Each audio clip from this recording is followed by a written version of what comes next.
one of his servants said, who is that woman over there bathing? That's one beautiful woman. That's your wife. Really? Beat her, come to me. Bring her over here. What did he do, Josh? That's right. What did he do? What did he do to her, Josh? He had sex with her. He got her pregnant. And then he tricked Uriah. Into trying to go home. That's right. And then to sleep with her. And then they killed Uriah. That's right. Exactly. So you see, yes. Uriah went to battle and they killed him in battle. Yeah, because see, David had to cover up his sin because he had impregnated Bathsheba, so he had to cover it up. And see, that's what happens to us. Our gratification through our eyes puts us. Well, it wasn't no comment. It was raw dog, like you said. Raw dog. So he had to come up and sin, just like you said, and that's what happens with our imagination. He didn't have to masturbate because he had everything there for you. But he decided to let his imagination run wild, and he sinned and got in trouble. And then, you know, eventually, when you go to the 51st Psalm, it tells that David cried out because God suffered the little child to die. You see what I'm saying? So all that came back on David, because you remember he told the story. We're going to talk about this a little bit later on. But exactly, that's right, exactly right. So that's what happens there. So okay, so for the harem is always accessible. This quotation can be applied to women as well as men, expressing the meaning of masturbation as a personal flight from the reality into the prison of lust. And we talked about that last week, Brother John. So let's get into the factors contributing to the habit of masturbation.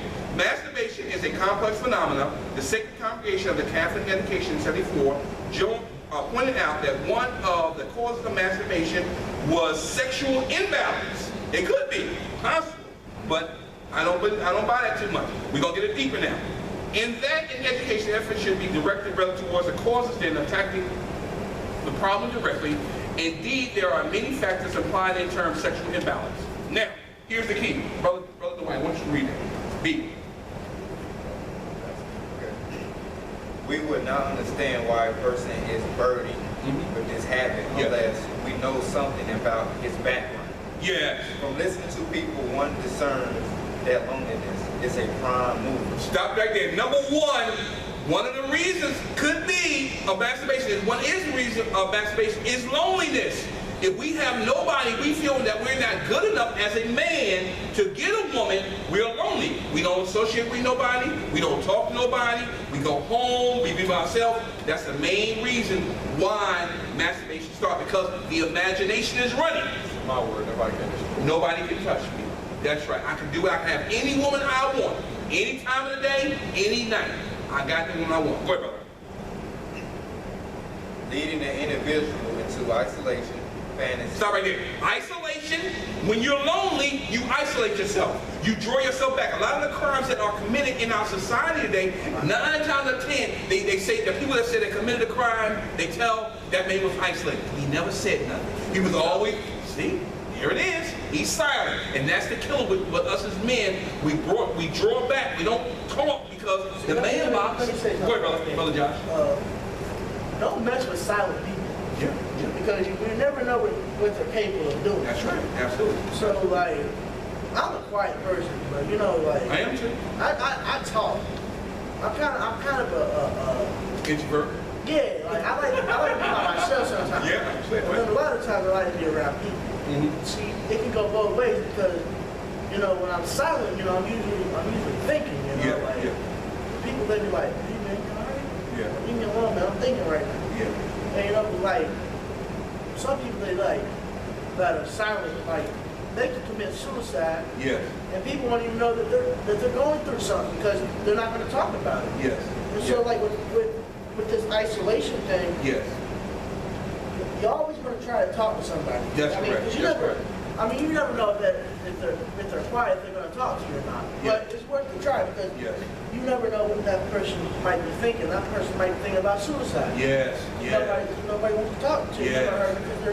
because they're isolated. But when you talk to somebody, and I mean, you actually might keep them from doing That's something. right. Absolutely. Okay. Yes, go ahead, brother. For Justin, for the Solomon quote, what I've been doing lately is that I've been talking to like my sister's baby dad. He's a gang. So he's in the gang there with my other little cousin. They all been affiliated with the gang. They're doing things like that. So what I've been doing is I've been talking to them and sharing my they've been opening up, communicating to me. My thing is the level as they talking back what's going on inside. I think that's the first step. They get more closer to where they need to be. They're more physically, mentally, emotionally. So they won't be silent or holding them. They heard at least they letting out somewhere. At least they letting out by talking instead of the wrong way. Absolutely. All right. How about the next word, brother Dwight? Fantasy. What is that? What is a fantasy? A fantasy is something that you see in your mind. You don't see it anywhere else, right? Yeah, pretty much. Fantasy is almost something that's unrealistic that's not going to happen. Yeah, exactly. That's right. Exactly. You want it to happen. Yeah, that's exactly. That's the only definition that came into my mind. Yes. Okay. Go ahead. Continue, brother Dwight. Fantasy and masturbation. Okay. Loneliness is usually drawn with feeling of deep self-hatred and anger. Stop right there. What do we mean, Brother Josh, remember we talked about this a couple weeks ago on the broadcast, about how we feel as men when we are not fulfilled or we operate out of the man box. We feel guilty, we feel angry, we feel self-hatred about ourselves. How do you feel about that, brother? When it comes to when it's talk about deep self-hatred, because you talk. I mean, it's a. When it comes to gotta define what deep self-hatred is. Yes. It's like you hate yourself, basically. Yes. So what, I don't want to so what was your question? Well, no, that's the question. I think what John, the reason why we talked about this is because the reason why we started broadcast was you came to me with a situation that we all deal with as men as masturbation, dealing with this issue, and you felt guilty, you felt ashamed, and I know you said you were angry. I was because I had a deep self-hatred within myself. Yes. Because I wanted to stop doing wrong. Right. And start doing it right. But you see, with the anger part, with the deep self-hatred, you gotta understand where the hatred's coming from. So with me, the deep self-hatred is pornography. Like I hate it. Yeah. But it's become accustomed to my life so much. It's become a habit. That I get angry when I look at it. Like when I'm done, it's just like You're still empty. yeah. And it's just like What's the purpose? I know God's looking down on me. Like I know He's trying. Yes. But what can I do today to help Him not be this? Yes. So baby, it's a deep self-hatred because you hate what you're doing. Yes. But it's so much a lifestyle, a habit that you can't stop doing it. Yes. And with the anger, you're angry because you keep doing it. Yeah, that's right. Every time you finish, you're angry again. I did it again. Right? Okay. All right, brother Dwight. And when the real world is harsh, the poor body, one turns to fantasy, and when one spends much time in a fantasy world, he becomes enslaved with sexual objects. What's the key word there? Enslaved. That's just like being in prison, in jail. You are enslaved in your mind, just like physically. If you're in jail, you have to do what the jailer or the bailiff tell you to do. You're enslaved. You can't do anything. And then when something really takes over your mind like that, you have no control, man. You at the mercy of whatever's controlling you. You at its mercy. When you got to that point, you pretty much are done for. If you don't get help by talking like we do in this organization and by relate to one another, letting each other know. And the reason I'm gonna tell you, and I don't think Josh is gonna mind, the reason why we started this subject, we have talked about this many times before, me and Brother Josh, out of his personal struggle, that he said he was struggling with the masturbation thing, about looking at pornography and things of that nature. So I said, Brother Josh, we're gonna deal with this. That's why and I thought we needed to deal with this. So,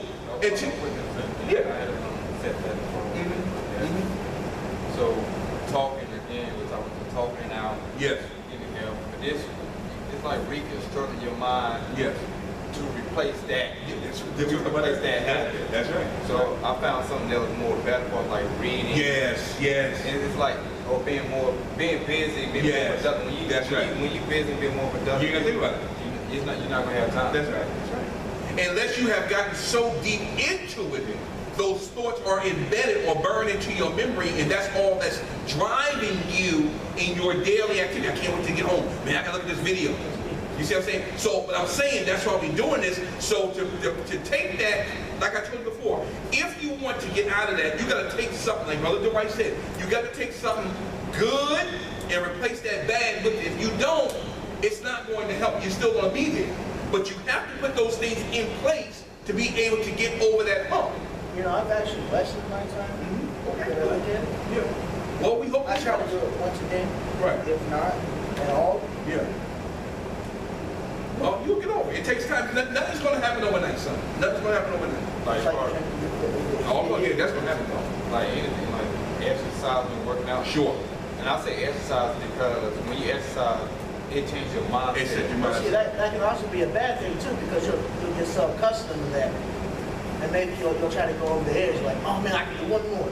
Well, you have to do everything that you do. You have to do in moderation, That's what I'm saying, and be mindful and be smart about it. What your limits are, and what you know that I can't do this right now. I'm gonna take one part. Just like I tell you, take one step at a time, and then you'll overcome it. Don't try to hit it like you asked me. Well, what are the Bible verses I can read? The Bible is not going to do you any good right now until you get some type of foundation and some accountability with one another, with us. Then you'll be able, with the information we have talked about in this broadcast, they'll be able to help you to get your first step out of that mess to move forward and be free of it. All right, Brother Dwight. Okay. Enslaved with sexual object. For that is the way he sees other person as object. Yes. Thereafter, he would flee to the unreal but pleasant world of his imagination. Here we go. We're talking about that. This is the beginning of sexual. There it is. That's the beginning of it. Brother Josh, we have already talked about it. What read C and D for us, sir? See, Andy? Yes, sir. So the habit of masturbation becomes compulsive, Yes. which means you cannot stop it. There it is. It becomes a habit, and a habit is compulsive. You do it without even thinking about it. Automatic. The person is not able to control There it is. masturbatory activity in spite of great efforts to do so. That's right. Sometimes the habit of masturbation is temporary and circumstantial. Yes. For example, as soon as an individual is out of a given environment, the tendency to masturbate disappears. In one environment, a 25-year-old nun was surrounded by older religious people with whom there was no real communication. And in the second environment, she was working with religious people of her own age. She was quick to realize that she was isolated and lonely in the first group and engaged in a real relationship in the second. Yes. Okay. What is the difference there? What's going on? Just in that example, what happened? Well, see, Because I know we talked about it on Tuesday. the nun there was no communication with the older people. Yeah, you're right. But her people of her own age, they were able to communicate. Right. So she felt. She felt happy with one group of people because she could relate to them. But she felt lonely because she couldn't connect with the older people. Is that how we are as men? Some men we may not be able to connect with, or when it comes to women, we feel that we don't have, or our game or our rap is not up to what it should be. We're not, whatever it is, so we can get communication to another woman. We feel separated or isolated. You see what I'm saying? So if we can't connect that way, we'll connect through pornography and masturbation, all those things, so we connect in our imagination. But when we in a position where, now it may be a point where you can connect and talk to the brothers about stuff, but when it comes to the women, you can't. You see the difference? So you feel uncomfortable trying. The women don't know what we're going through. Well, exactly, and the women don't, and vice versa. So what I'm saying is, in those instances, we become lonely and isolated if we're not able to relate to maybe the opposite sex. So we draw ourselves back and get into our imaginary world and our fantasy and fulfill those through the masturbation part and being drawn into the deeper world of sex addiction and compulsive behavior because we are not able to relate, or we feel that our game is not good enough to win that beautiful woman that we want. I think Kurt Franklin struggled with sexual. Yes, he did. Yes, he did. Yes, he did. We talked about that a few minutes ago. Absolutely. All right, So Absolutely. I think you are doing your first step as far as getting over just or this, you know, or trying to physically start being open about it. Yes. But you know, Brother Dwight, even when you say that, it's very hard for us as men to do that. We don't do that because that man box is there again. We are not supposed to talk about certain things. I'm glad you said what you said earlier before we started the broadcast, that, you know, it's good that we talk about this. Yeah, we have to because nobody else is doing it. But every man is not going to do that. They're not going to admit that they masturbate. They ain't going to tell you that. And they even know they're lying. They know they're lying. But that's just how it is. Men still have desire. Yeah, exactly right. At any time, any place. Yes, yes, yes, yes. All right, let's get into the battle plan. This is the battle plan, men, for controlling and winning over masturbation. There are parameters of defense, and we're going to deal with, it's 3 of them, all right? And we're going to deal with each one of them. Your objective in this war against lust is to build 3 parameters of defense into your life. 1 is your eyes. Brother Josh, we talked about that last week, gratification of the eyes. 2 is the mind, and 3 is your heart, all right? So we're going to get into this. Brother Josh, let's talk about the eyes real quickly, sir.